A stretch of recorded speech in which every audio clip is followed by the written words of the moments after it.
روشن خیال ترقی پسند سوچ رکھنے والے نامور صحافی و کالم نگار عرفان حسین کو خراج عقیدت پیش کرنے اور ان کی صحافتی خدمات کو سراہنے کے لیے ان کے منتخب کالمز پر مبنی کتاب اے لائف لیوڈ ود پیشن کی تقریب رونمائی لاہور میں human rights commission of Pakistan کے آڈیٹوریم میں ہوئی۔ عرفان حسین پاکستان کے معروف اخبار ڈان میں ہفتہ وار کالمز لکھا کرتے تھے۔ تقریب کے مقرر عرفان حسین کے قریبی ساتھی نامور صحافی نجم سیٹھی نے ان کو یاد کرتے ہوئے کہا کہ بہت کم لوگ ایسے ہیں جنہوں نے بلا خوف کھل کر اپنے نظریات کا پرچار کیا ہو۔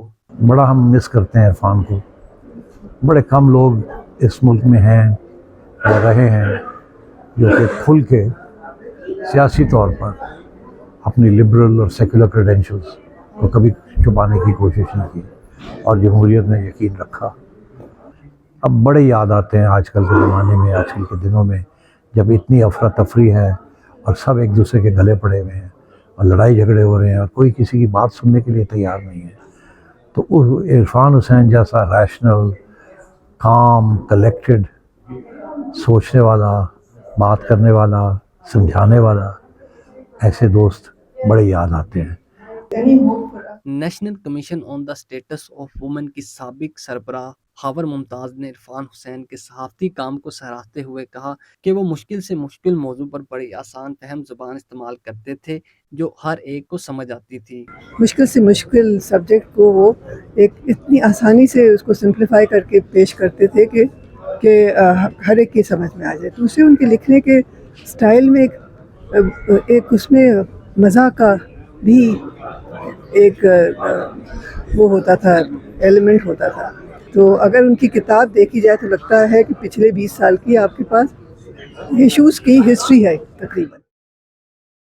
عرفان حسین کے استاد جوید علی خان کا وائس پی کے سے بات کرتے ہوئے کہنا تھا کہ وہ کافی جرأت مند تھے۔ ان لوگوں میں سے ہیں جو کسی سے ڈرتے نہیں تھے، جن کو کوئی خرید نہیں سکتا تھا، وہ جو کھری بات تھی وہ کھرے طور پہ کہتے تھے۔ اور کئی دفعہ تو ایسا ہوا کہ ان کے ایڈیٹرز نے ان کی کالم مس کر دی، پبلش ہی نہیں کی ڈر کے مارے، کیونکہ جو ضیاء الحق کے زمانے میں سرکاری افسر ہو کے اس کے خلاف لکھتا رہا، وہ کس سے ڈرے گا۔ میں ٹیچر تھا، یہ اسی کلاس میں تھے جس کی کلاس کو میں انگریزی پڑھا رہا تھا، لیکن میں نے اسی وقت نوٹ کر لیا تھا کہ ان کو مجھے پڑھانے کی ضرورت نہیں ہے، یہ ماشاءاللہ سے اتنے قابل ہیں۔